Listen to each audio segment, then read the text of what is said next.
Hello,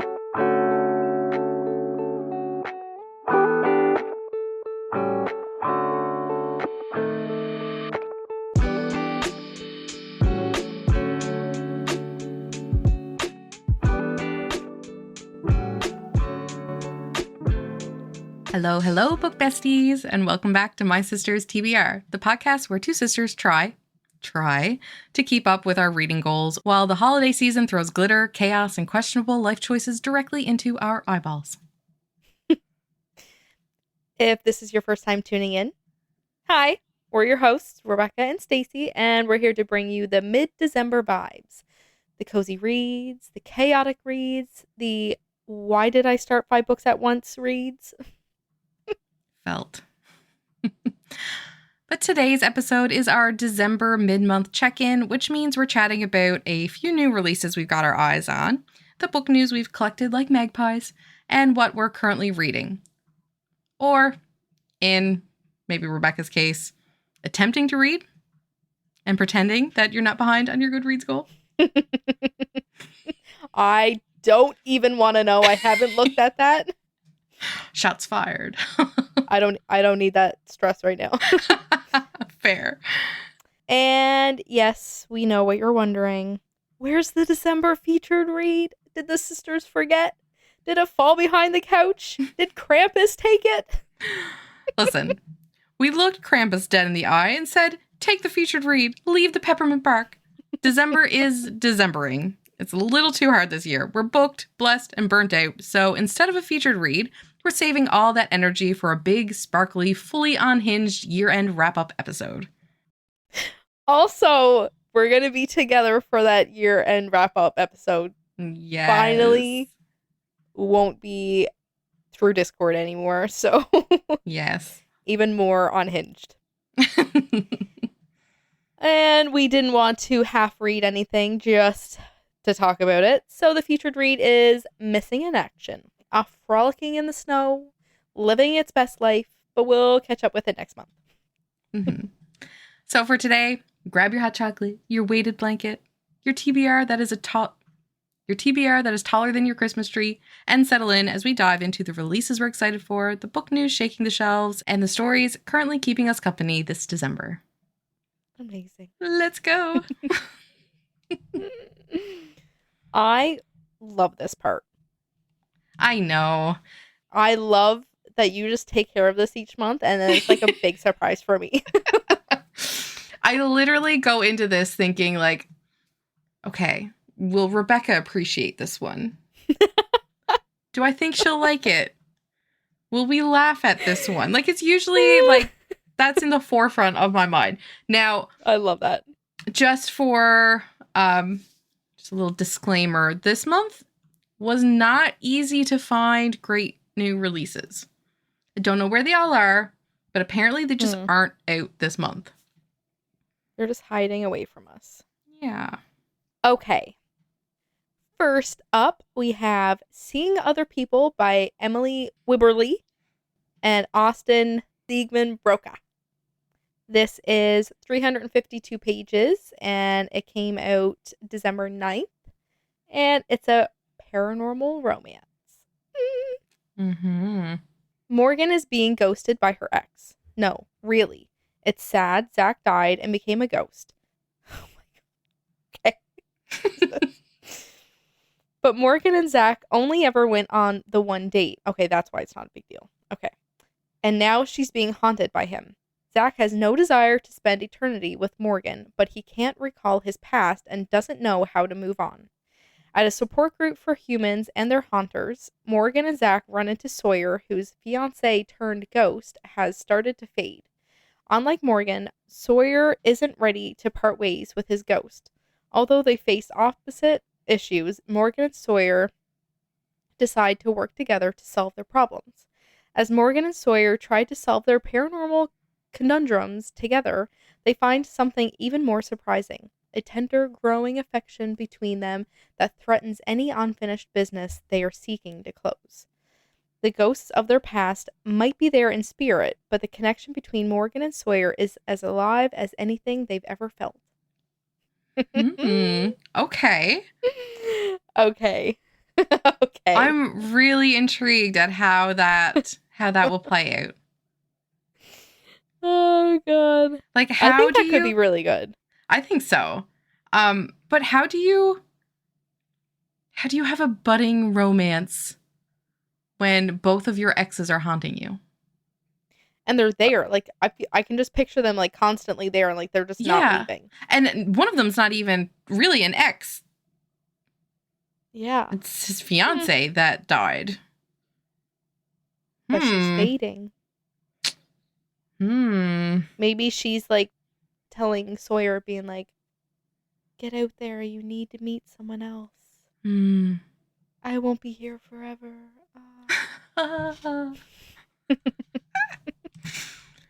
I think Okay. I will read that. I think so. Yep. I like the cover too. I like those covers. Mm-hmm. One of my favorite authors, Devney Perry, has a new book series Oh. coming out. Mm-hmm. Bluebird Gold. And this is a romantic suspense. Oh. Interesting. It's Mm-hmm. 316 pages, and it's expected to be published on December 30th. This is a gripping romance set in 1983, where a woman's search for the truth about her father's death entangles her with the small town sheriff and a legend of lost Montana gold. Ooh. We love Okay. small town Yep. romances. That's enough for me to read it right there. That's all Yeah. I would read. And I love the 80s. So this is so cool to have a Here book we set go. in the 80s. I can't think of a Here single we one go. that I've read that has been set in the 80s. Me neither, I don't think. Okay. So the description. Living in Dalton, Montana was not what I had planned for this winter. But after my father's sudden death, I uprooted my life to move into his tiny lakeside cabin and settle his estate.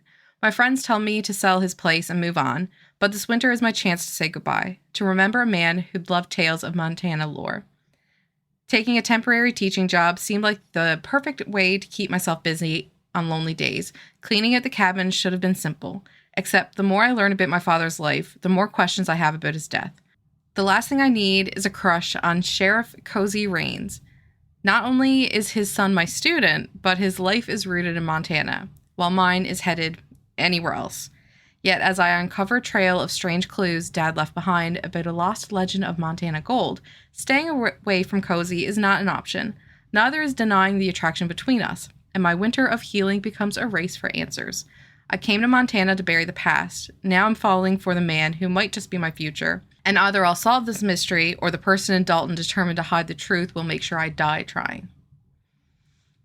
So not only is this small town romance and a sheriff and a little bit of a mystery tossed in there, it's also a single dad. Hello. Okay. Hello? Yeah, I can see now where the suspense is being drawn in. Yes. Yeah. I really like Devney Perry's writing, so I'm excited for this. I would read it. I'd read it. Mm-hmm. I've heard nothing but good things from you about Devney Perry. Yeah. Next up is The Bodyguard Affair by Amy Lee. This is 432 pages and it came out December 2nd and it's a contemporary romance. Ooh, and I see workplace romance. Okay. Andy Ziegler lives a double life. By day, she's the no-nonsense, steadfast personal assistant to the Prime Minister of Canada's wife. By night, she slips out of her heels and writes romance novels under a top-secret pen name. But when her steamiest book, The Prime Minister and Me, unexpectedly becomes a bestseller, rumors of a real-life affair between her and the PM start swirling out of control.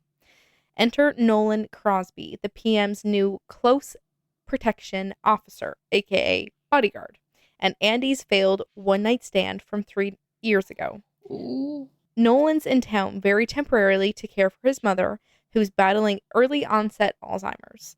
But when the scandal erupts, Andy ropes him into a fake dating plan.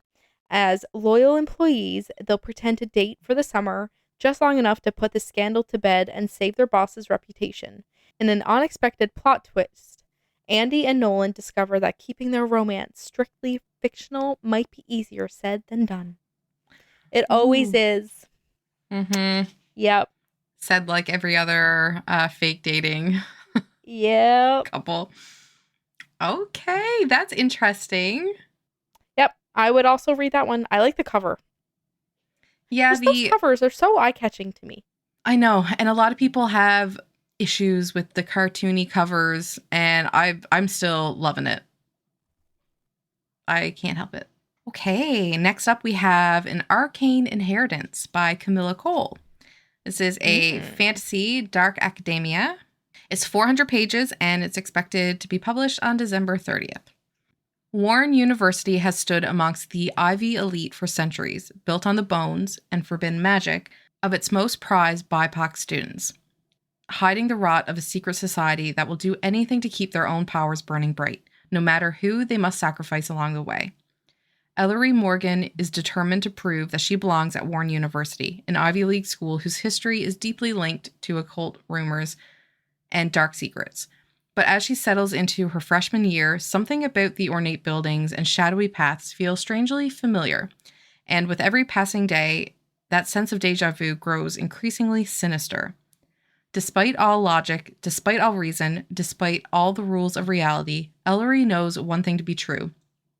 She has been here before, and if she can't convince brooding legacy student Hudson Graves to help her remember a past that seems determined to slip through her fingers as if by some insidious magic, this time she may lose herself for good.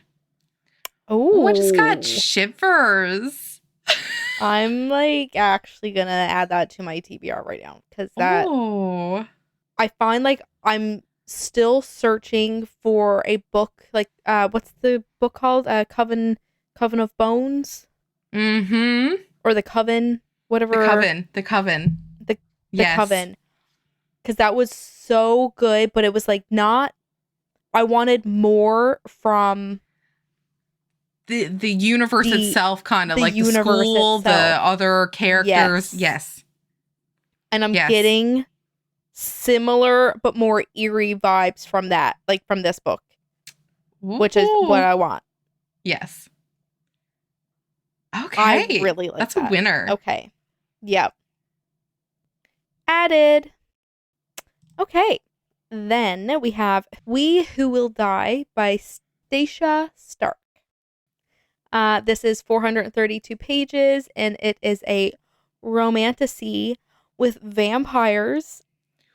Yep. Life in the Perilous Thorn District is a constant battle for Arvel and her younger brothers, and the vampire standing on her doorstep is about to turn their world upside down. Faced with an unthinkable choice, Arvel makes a magically binding vow to do the impossible: kill the Emperor, an ancient vampire created by the god Umbros.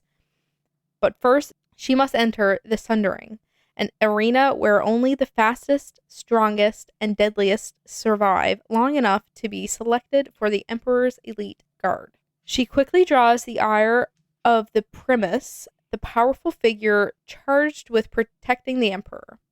But the vampire under the armor is the last person Arvel expects to encounter in the Emperor's court.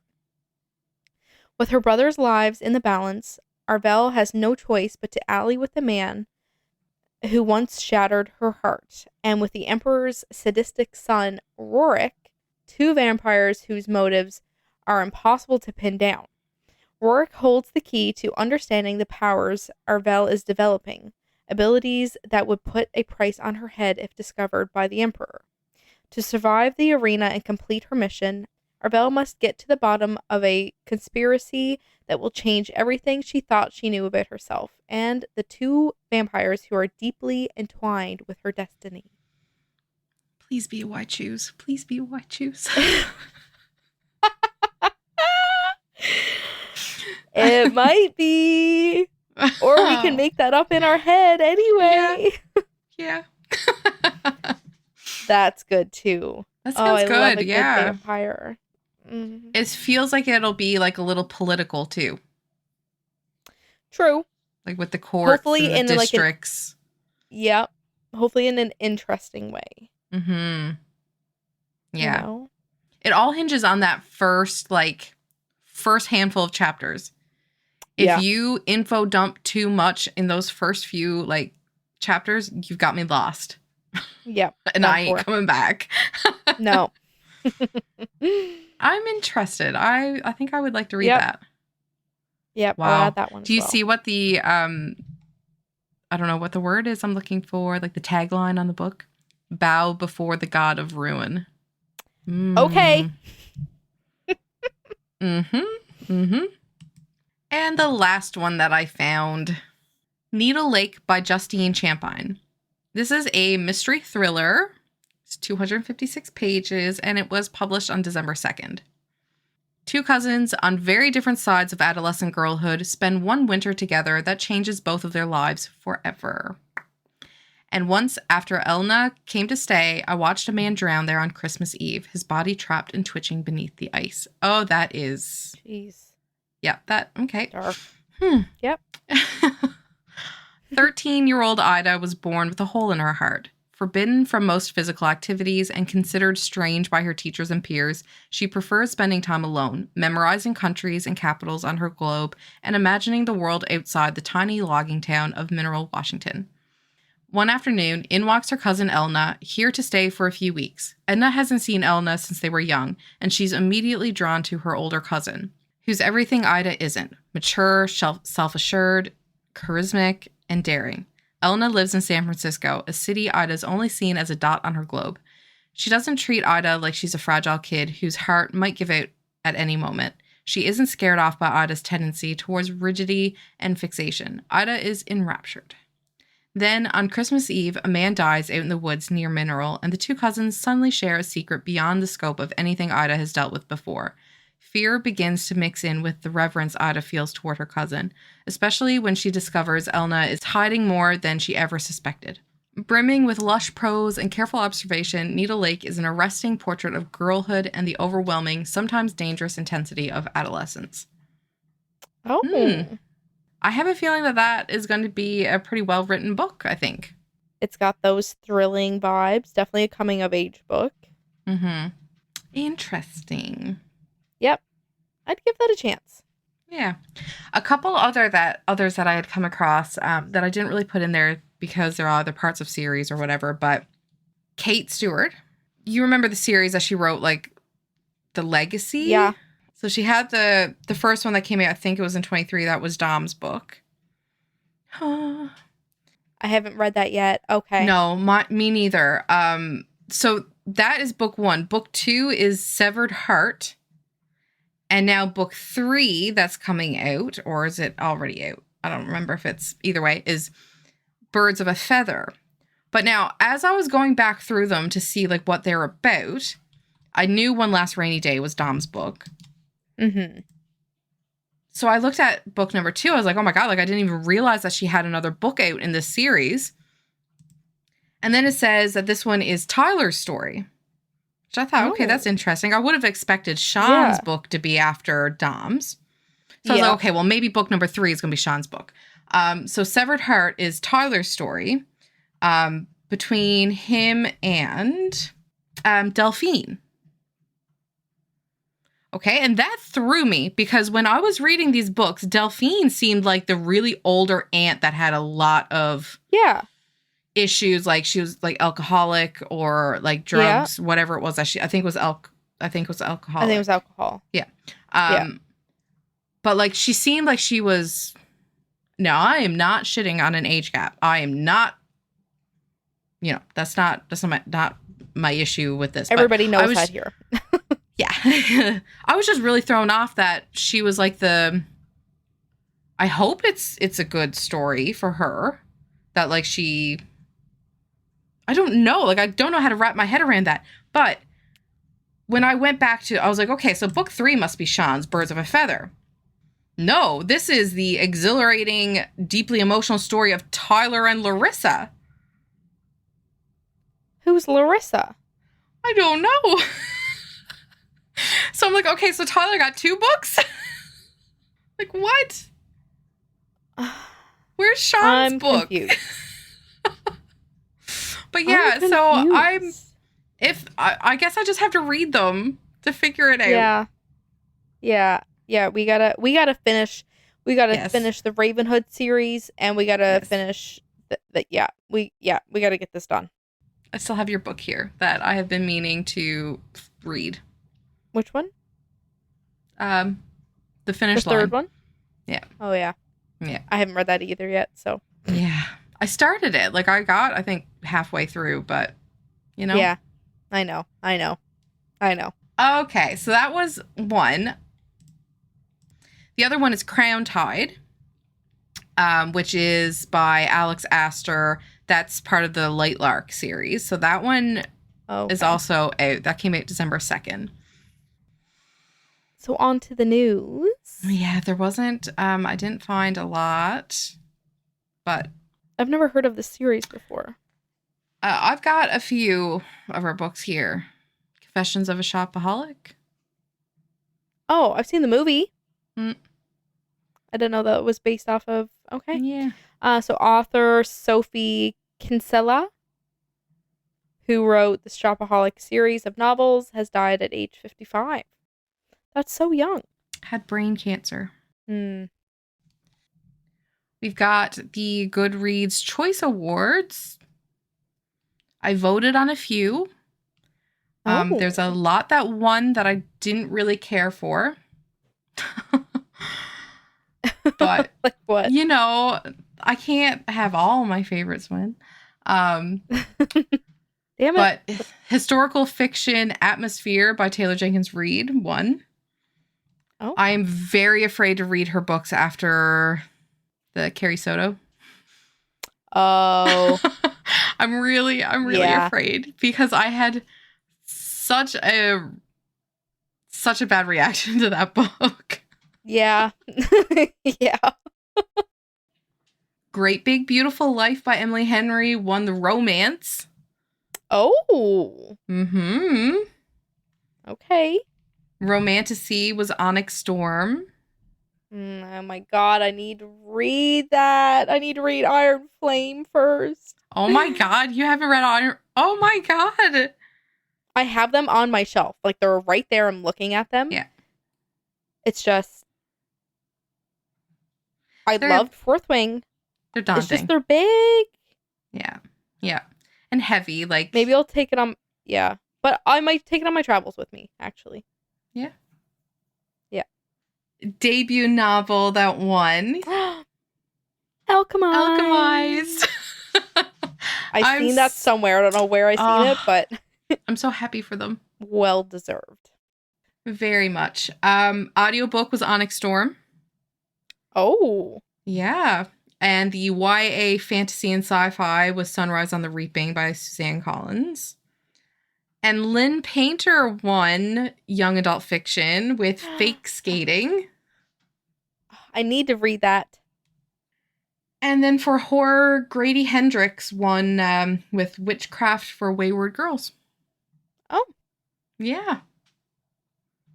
So there's a lot of ones I want to like pick at this list and get some of them read, I think. Yeah. Oh, definitely. They won for a reason. Yeah. So, what are you reading? what am I reading? What are you reading?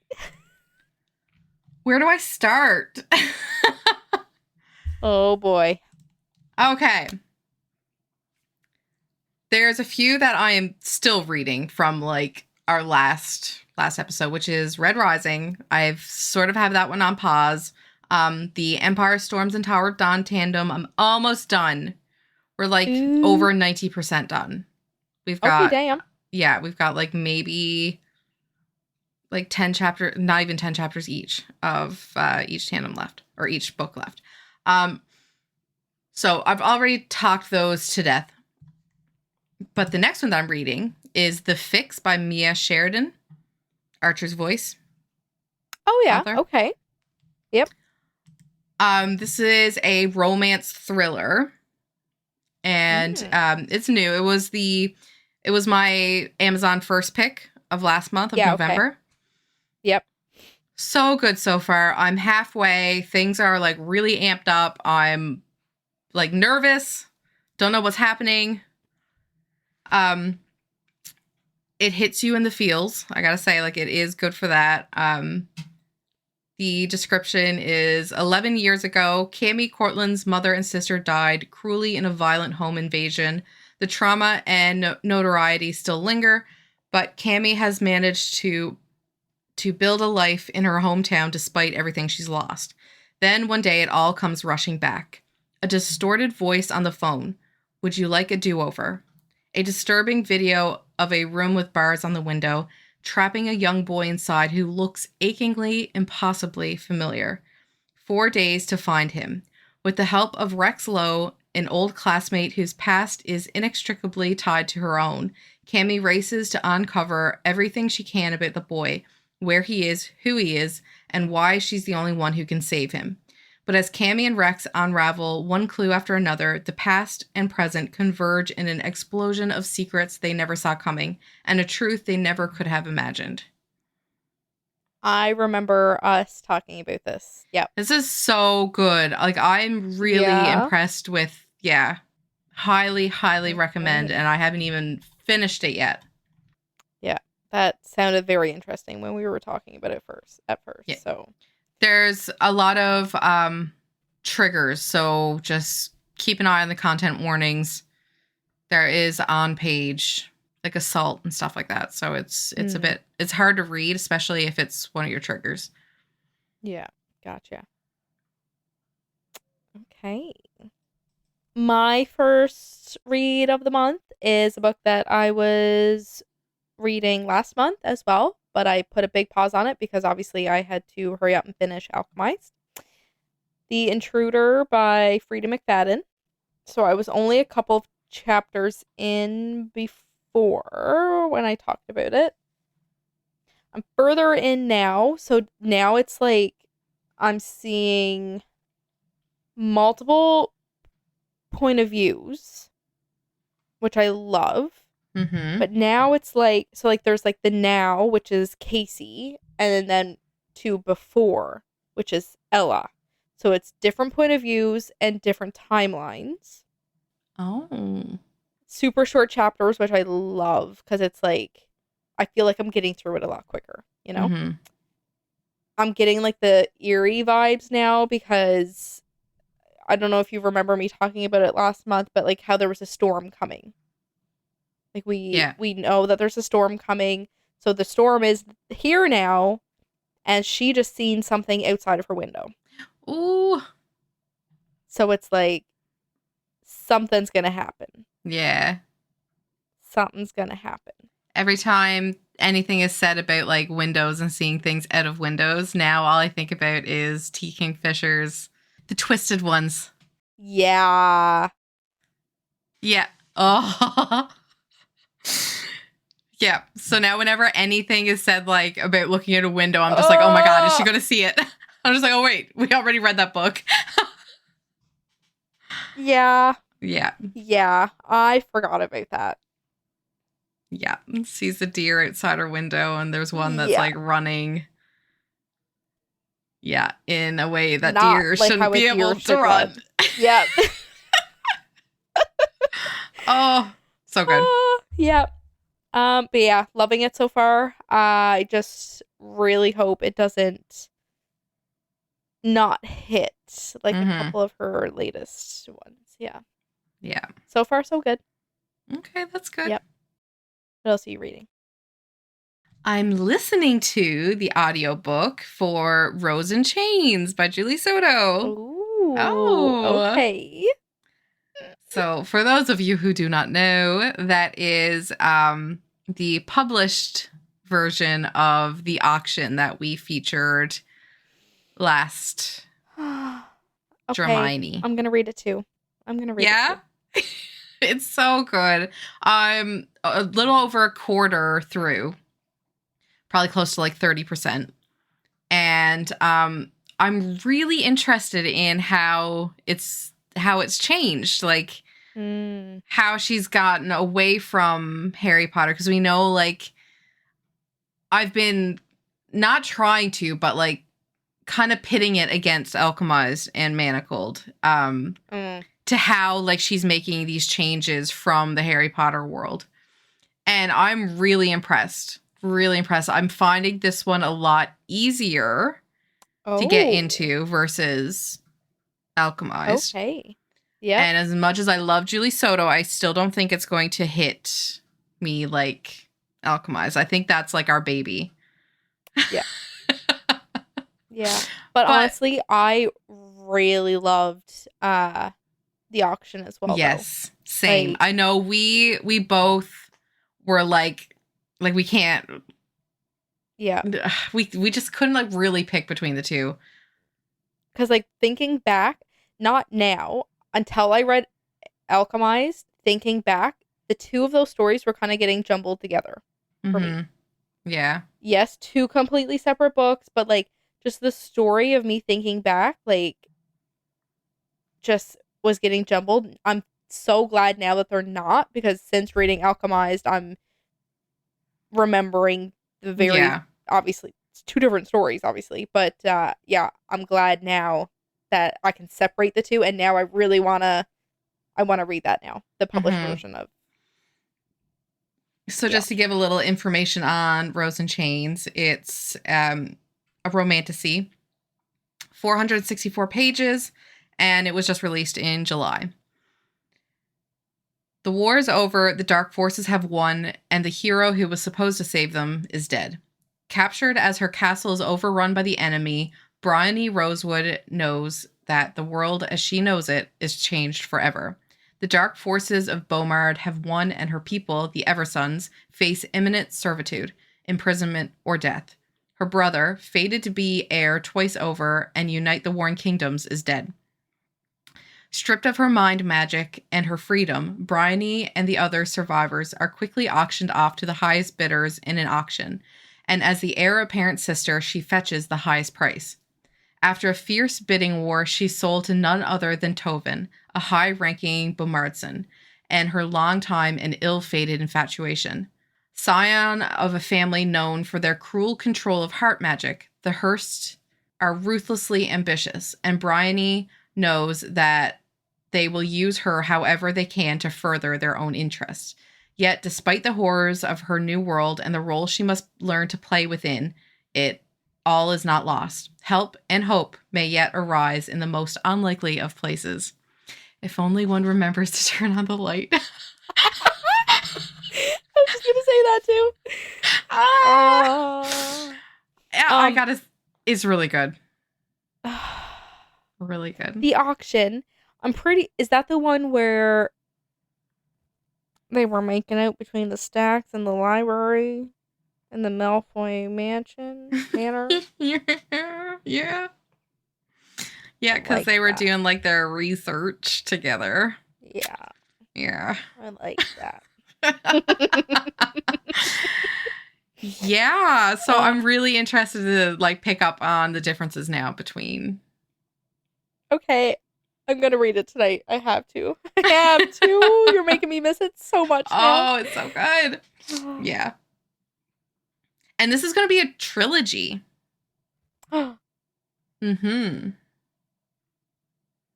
So, okay. That. So now I'm curious if she's actually breaking up like the whole auction into 3 separate, right? Or because I know the auction is part of a series, like fan fiction series. But it's a little different. Like it's out of like different perspectives, stuff like that, or like alternate universes. So, so we'll see. We'll see how that plays out. But I love it so far. It's so good. I don't want to stop listening to it, but I have so many other things that I have to read too. So, yeah. I haven't even started the book club book yet. Oh, dear. Yeah. That's not too big. It's fine. You're going to be fine. What do you have next? Bye. I'm reading a little Christmas romance. I need some romance in my life, so... Dang it. Okay. I'm reading this in the wrong order, but it's fine. So I'm reading Merry Little Christmas by Lauren Blakely. It's the number 2 in the Evergreen Falls series, but it's a standalone. That's all I seen. I didn't look into the series, So that's but okay. number 1 I should have started to read first. But anyway, um, it is 538 pages. It just came out in October. Oh. Yeah. Um, it's a Christmas romance, sports romance, fake dating, hockey, you know? Mm-hmm. Um, okay. Wanted. A fresh shot at love for the holidays. But fake dating my brother's grumpy best friend, he's my new client for Santa's sake. As a professional matchmaker, my biggest job this holiday season should be simple. Find a date for the sexy single dad hockey player, aka my brother's best friend, for his team's fancy Christmas Eve gala. Sure, Rowan's hot as a crackling fire and spicier than a gingerbread man, but he hasn't just What? sworn off romance. Yeah. But he hasn't just sworn off romance. The Christmas hater has made a bet that I can't find him a holiday date. What's a matchmaker to do? Win, of course, even if it means fake dating the Grinch myself to get him ready for the real thing. Only, these fake dates at Christmas tree farms and hot cocoa competitions in the snowy small town of Evergreen Falls start to feel a little too real as I get to know the man behind the scowl. Somewhere between kisses under the mistletoe and a snowed in night in his cabin curled up by the fire, where the stockings aren't the only thing hung. What? I realize I'm in over my elf loving head. And when Rowan opens up to me at last about his painful past, I'm determined to give my brother's best friend the holiday he deserves. But what if the only gift I want him to unwrap this season is me? Oh. So tropes are holiday romance, brother's best friend, fake dating, grumpy versus sunshine, small town, Christmas competition, matchmaker romance, and workplace romance. There's a lot. I love the banter so far. She is a bit much for like Christmas. Like he calls her like Mrs. Christmas or Miss Christmas or something like that. She's very much like too much. Um, Mm-hmm. but he's like the complete Scrooge, so hopefully he brings her down a peg and it levels out. Yeah. But I just love the hockey that's brought into it and like the brother's best friend. Mm-hmm. Yeah. We love It's good this. so far. Okay. It's good so far. Yeah. Dual point of view as well, which I love because I love when they're like both feeling what they're feeling and then they're talking about it in their specific chapters and then it's like Yeah. Same. Same. Same. yeah, that's literally all I'm reading so far. I have one more that I'm currently Okay. reading. That has been sort of like an ongoing thing for a while, but um I finally jumped in and started Draco Malfoy and the Mortifying Ordeal of Being in Love. How's that? Can you send it to me? Are you getting FOMO? Yeah. Yes, I can send it to you. Um, Uh, so this is the one that has been published as The Irresistible Urge to Fall for Your Enemy by that's what I have, right? Bridget Knightley. Yes. Yeah. Yeah. Yeah.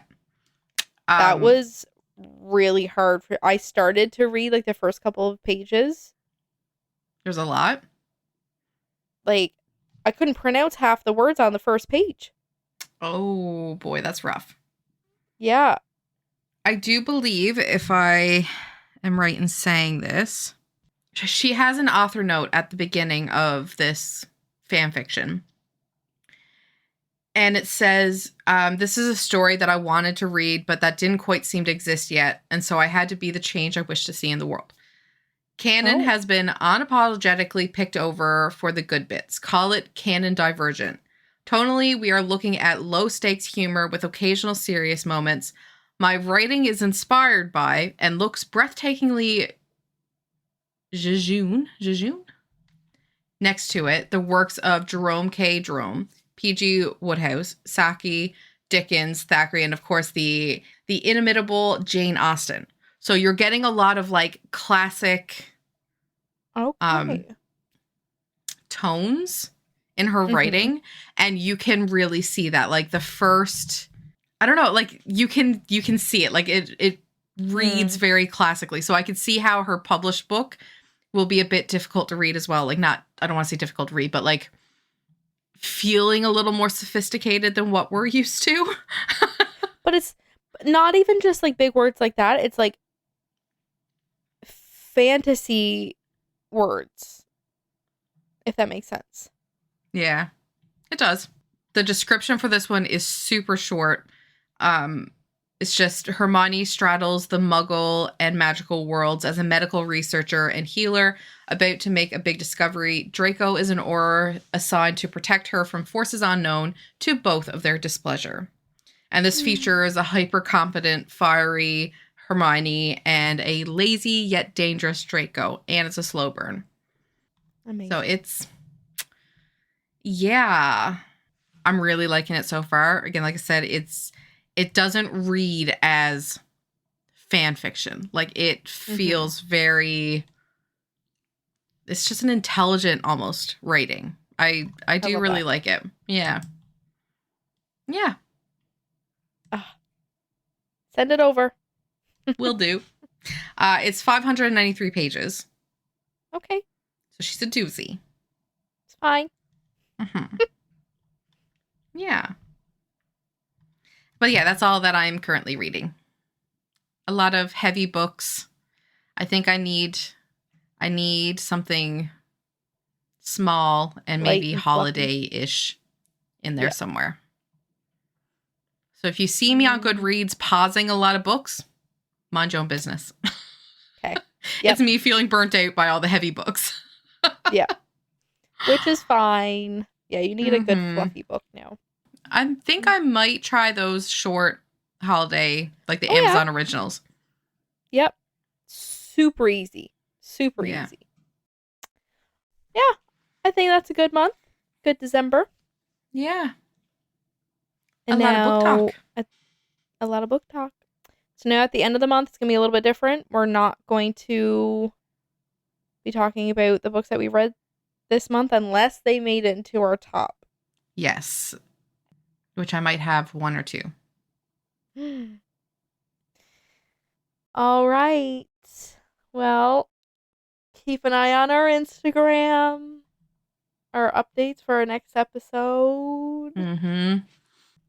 Toodles. Okay, bye.